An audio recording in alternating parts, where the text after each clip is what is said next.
Hey guys, we're back with the house in Fata Morgana. Last time some very bad things happened to Giselle.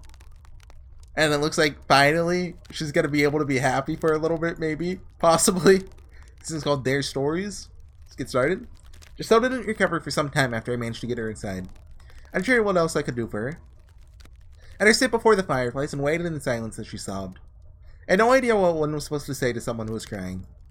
Was it normal to offer them a warm drink? I didn't know. I did know I needed to reflect on the things she had said outside, try to make sense of them. From there, calm myself down, prepare for the conversation we were to have, as unpleasant as I was sure it would be. A considerable amount of time later, Giselle's sobbing drew to a stop, oppressive silence stepping in to take its place.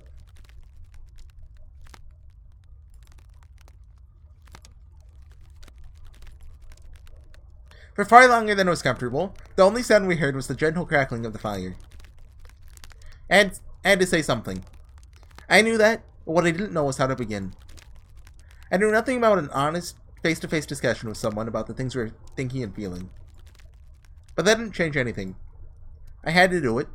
Even if down the road lay truths I would be happier not seeing. Giselle? Could you please tell me what you did was done to you at my family's home? How you ended up coming to this mansion? What happened after you left? I'd like to know everything, from start to finish. Will you believe what I tell you? You never so much as gave me the time of day before. I very much doubt you'll find what I have to say agreeable. Will you still believe me even then?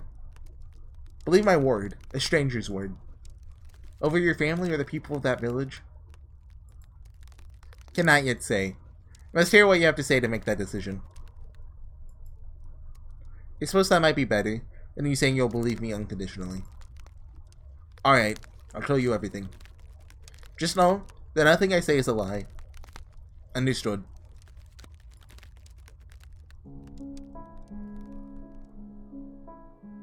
Is this Moonlight Sonata?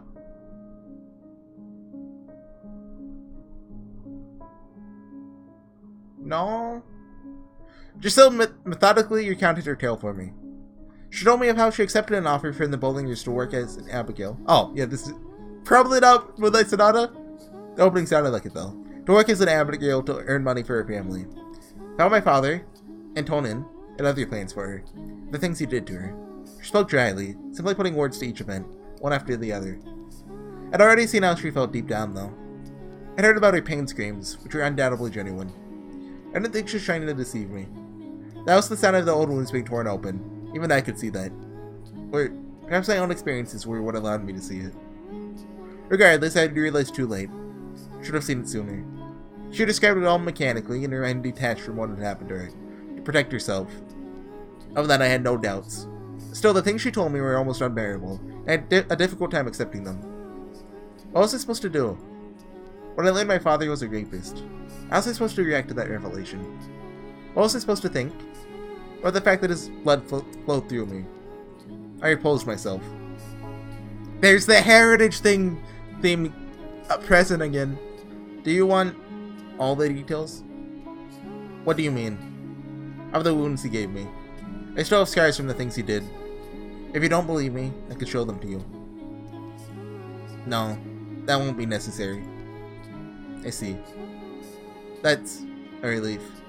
I don't think I could have handled that right now. I hadn't turned down her offer for her sake. I only did so because I didn't think I could take any more. I averted my eyes, to protect myself. Why had I taken my mother's word, brushing aside everything Giselle had said and done? I knew good and well my mother is no longer in her right mind. So why had I thought I let her the truth? Why had I been unable to think rationally? There were, I believe, several factors.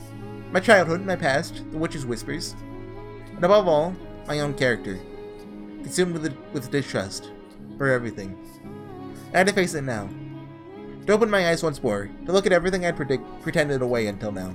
I was not completely blameless for her suffering, after all. Please continue, if you will.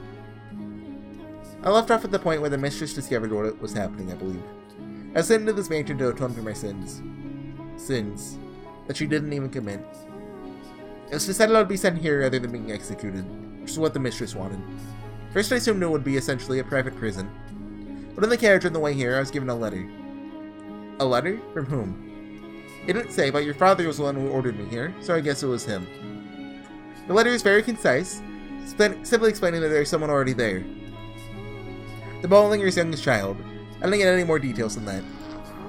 But it didn't look to me. He didn't ask me. It did ask me to look after you. Sorry. Do you still have the letter?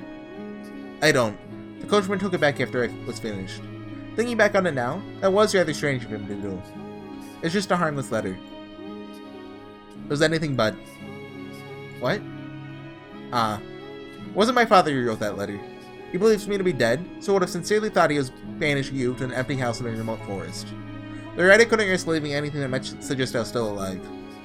Then who? My brother, I believe. Either Didier or George's, but I would guess Didier. Is that a name? Your brother?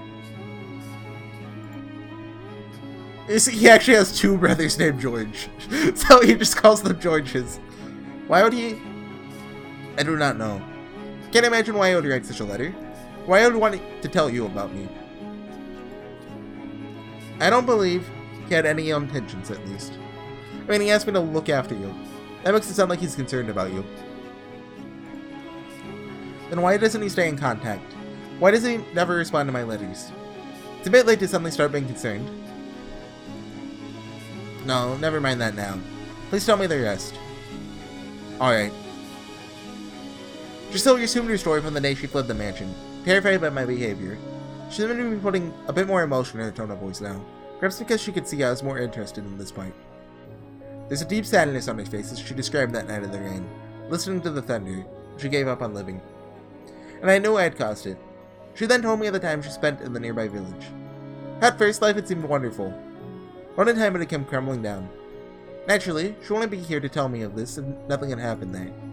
When she was through with her tale, Giselle let out a long, heavy sigh, as though she had been holding it in for some time. Then I could hear just a faint trembling in the air she exhaled. That is everything. Do you believe me? If you don't, you still think I'm deceiving you, then I won't argue with you. That's fine.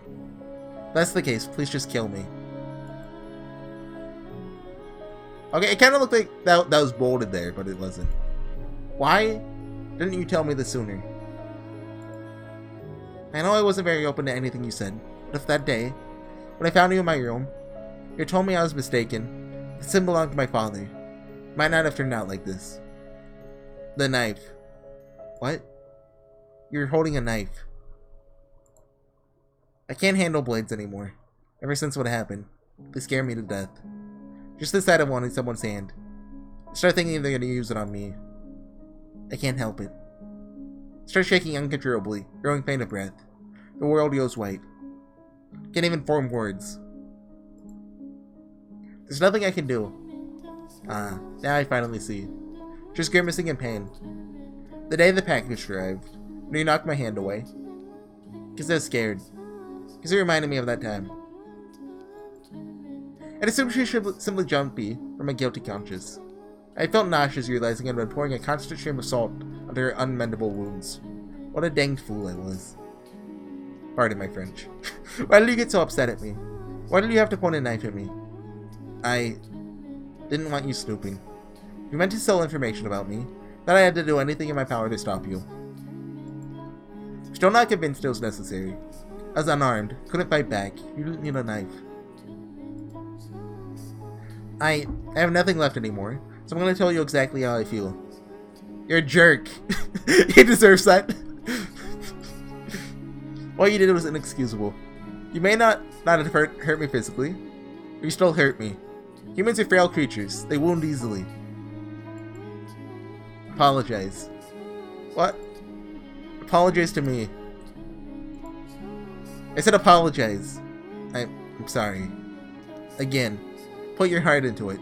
Convince me you mean it. I'm sorry. Again, once more. Get down on your knees and shout it from your gut. I'm so very sorry! Was that a laugh?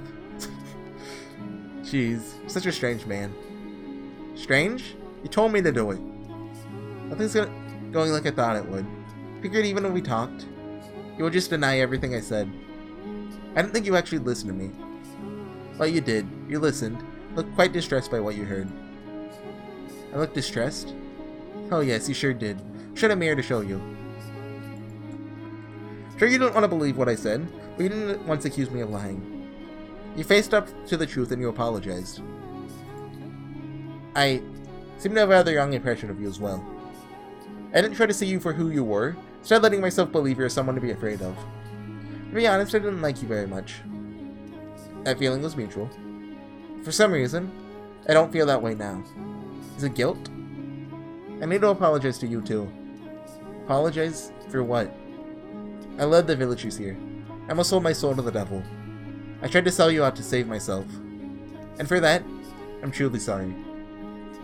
I don't understand. What? Do I need to get down on my knees too? No, that's not what I meant. The blame falls on the village for falsely accusing you of stealing. You're a convenient scapegoat for the real thieves. They plan to take advantage of you from the start. That Amity was probably in on it as well. Oh, they are going that angle! Get back on you for rejecting his proposal. Plus, giving the village a single target to let out their frustrations on would, in a way, help unify them.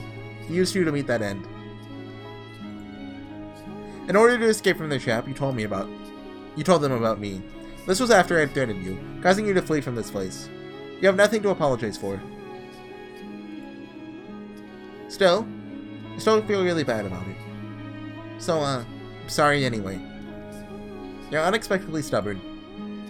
Now that we both apologized to each other, we can call everything square. Square? Square. We were both in the wrong, so we apologized and we forgave each other. She gave a little smile, but all I could do was stare at her, brow furrowed in perplexity, like I was looking at some bizarre Fantasyland creature. The weight of her crimes was not equal. What I had done to her was so very much worse. Furthermore, I am Itanen's son. I hope I'm saying that right. His blood flows through me. Can you honestly say you don't find me revolting? That you're willing to forgive me for that? I didn't think I'd be able to. If I were her, my grudge would extend to all my family. Everyone I ever come in contact with. Hold on. You see that delay there? You see that delay there? He said, you think, he's delaying because he's saying, his father's name. But no, he's delaying because he said son. And Michelle's actually a girl. I'm not sure if I want to let this theory die or not. Because on one hand, there is some pretty convincing evidence for it. Or on the other, I don't feel like I'm right about it. Anyway, I can.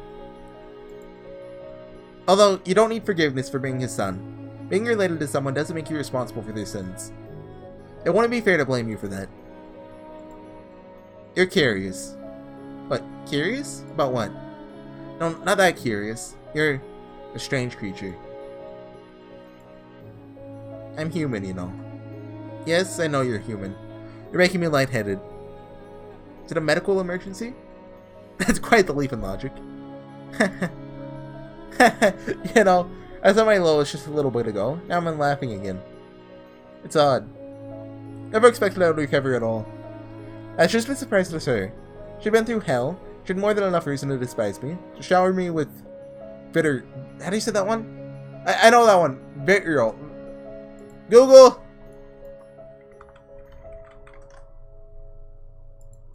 Vitriol. Vitriol. What do you mean, vitriol? What? Words don't make any sense. But instead she was smiling. And even more unexpected was the fact that I felt relieved to see it.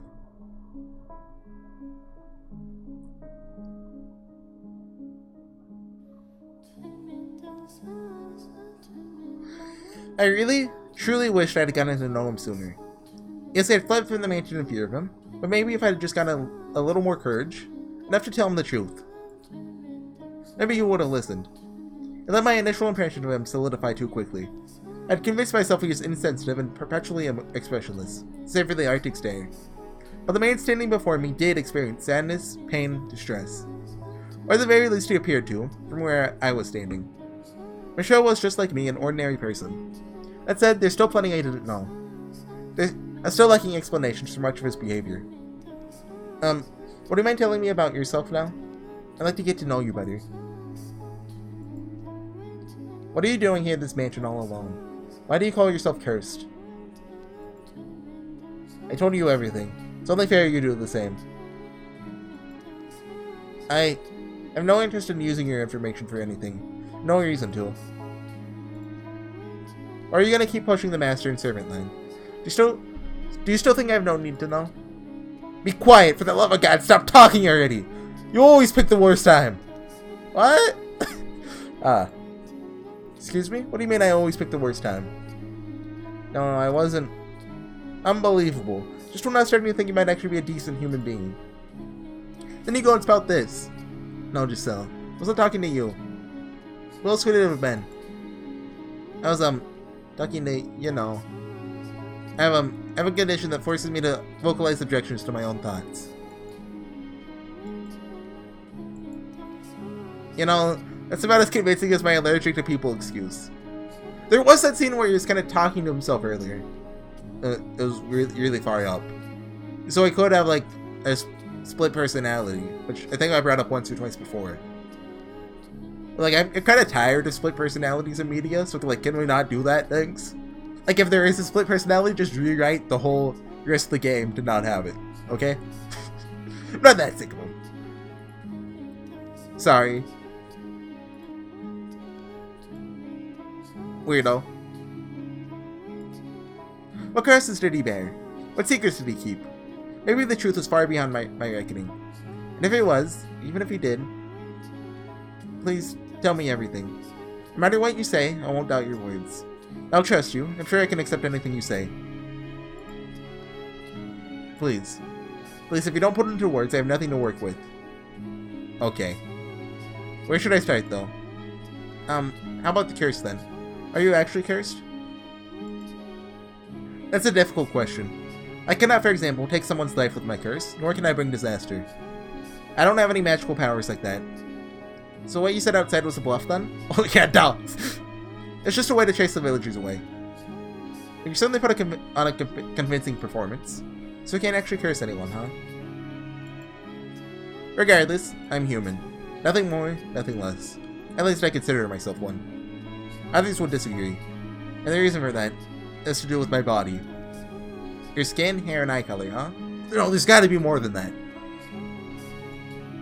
Right. Yeah, there's totally more to that! You saw his facial expression change!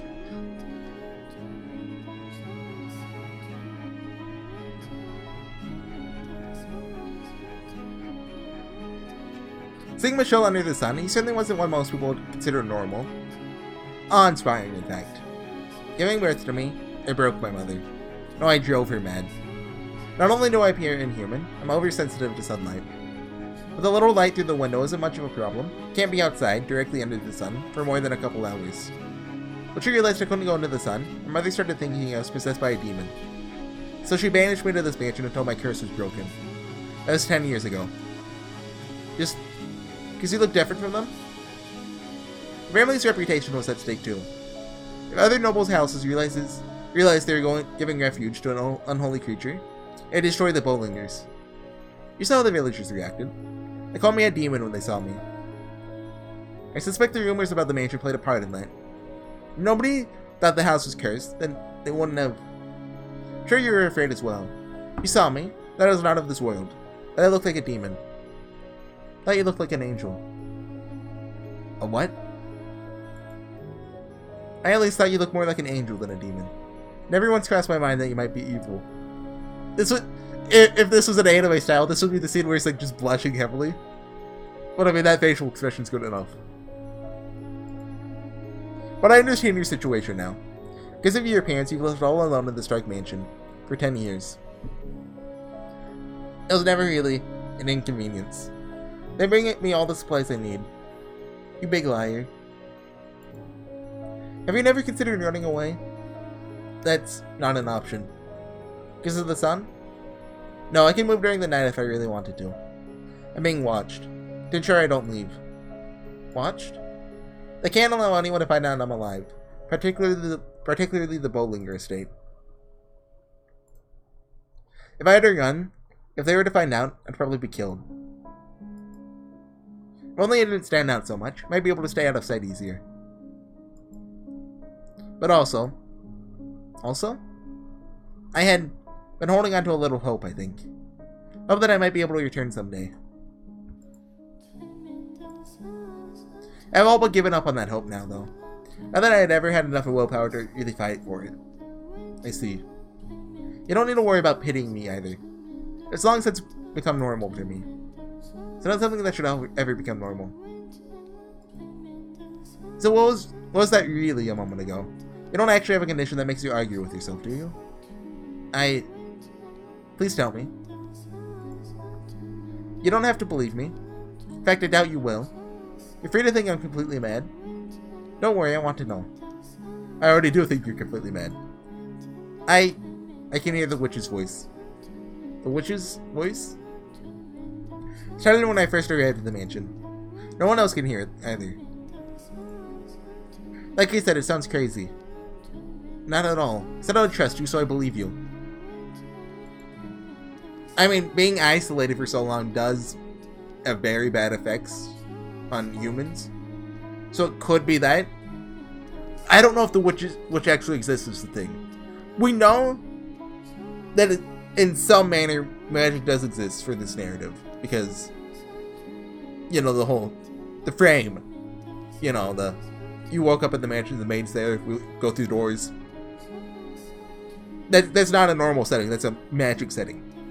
So, a witch could exist. Like, I'm not going to argue with that, but still, I think there's a less fantasy approach to it. Read too much of me, Echo. Maybe he's not well, and that has to be it. 10 years all alone in one place, and you're bound to start hearing things. Seems like a delicate person, too. Thinking about it like that, starting to feel really sorry for him. Do I want to know what you're thinking? I'm here for you. Huh? I've made up my mind. I'm going to stay here with you. Wait, what? Don't worry, I'll shout out so loud you won't be able to hear that silly witch's voice anymore. Will you now?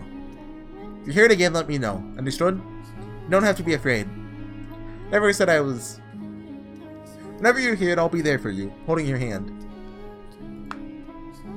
Well, we kind of took it the extremely long route. Well, there you have it. It's a pleasure to make your acquaintance, Master. Master. Now, where should we begin? I know, supper. Are you hungry? What should I make? Slow down, please. What is it? If something you'd like, I'm happy to accommodate. I actually intend to stay here, again. After what happened last time? Because of what happened. Because of that, we're finally able to see past each other's surface. I want us to try again, from the beginning. This time, actually try to be considerate of one another's feelings. That's a promise, Master. Alright. I can stay here, right? I don't mind. Glad to hear it. Say? Yes, Master? You ever wanted something from me? Could I please ask you to put it into words? I don't have much faith in my ability to pick up on things. What are you supposed to do when you see an exclamation mark? Like this, sometimes it's a gasp, sometimes it's just, you know, showing understanding, showing surprise. Got it. And here's something to start with. What do you say we open some of these windows? Open the windows? Yeah, we don't have to if you think it'll cause you problems, but it'll be nice to get a little light in here. I'd like to put an end to this house being a dark, closed-off cave. I wasn't the one who barred the windows. You weren't? They were like that when I arrived. Made it seem like a very appropriate place to lock me away. I might... Hold on. Okay, that's coming from that. There's a violin track in it. I think it's violin. Kind of sounds out of place, so I thought I was like, oh, did I leave my violin collection playing? I don't have a violin collection. Might it seem like a very appropriate place to lock me away. While I'm sensitive to light, yes, as I mentioned, a little sun through the window shouldn't cause any problems. Alright then, can I ask you to help me open them? Let's both lighten this place up.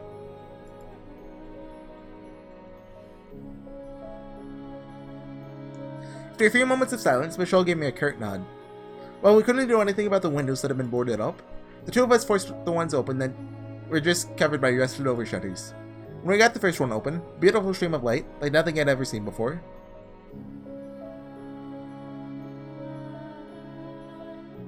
Flooded into the dark mansion's halls. I'd assumed that spring would never come. All we had to do was talk to each other, listen to each other. Everything would fall into place. But it was that first step that was so hard. So much harder than either of us had expected. Now that the ice was melting, we had to treasure that. Might not have seemed like much to someone else, but to us, it was a huge accomplishment.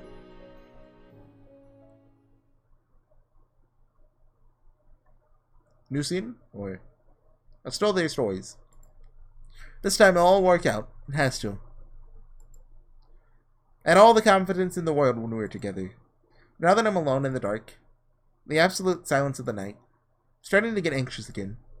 Starting to feel like something bad is going to happen. Like we're going to mess something up again.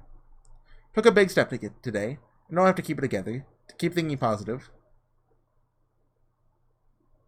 The goods you after Giselle are not cheap. Understand?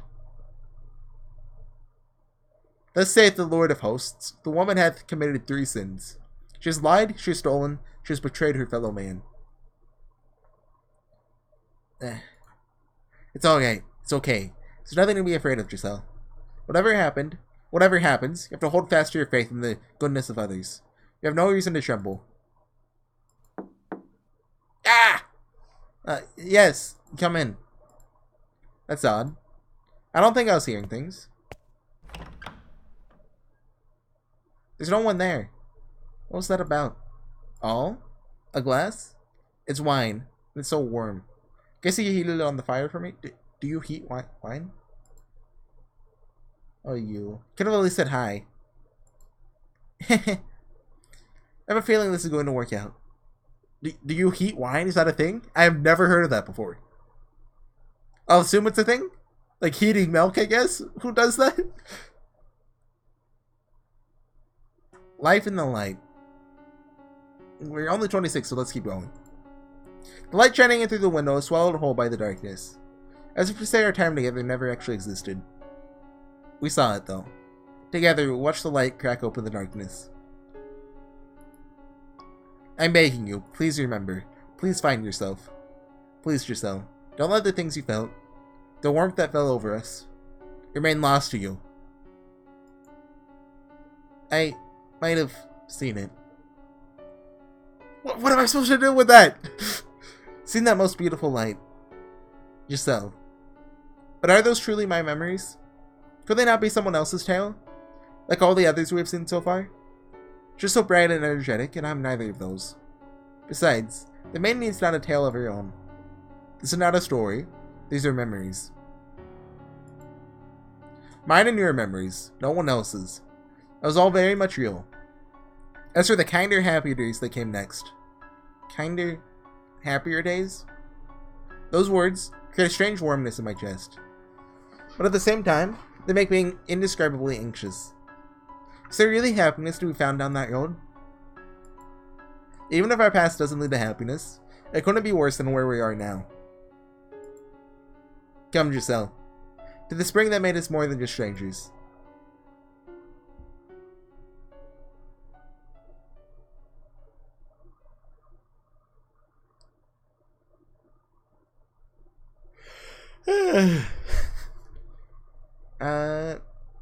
Ooh. If I call it there, I'll probably have time to do one more full one today. So I'll do that. It's a bit early, but I'll see you guys next time when probably happy days before, you know, very sad days happen. I'll see you guys then. Bye.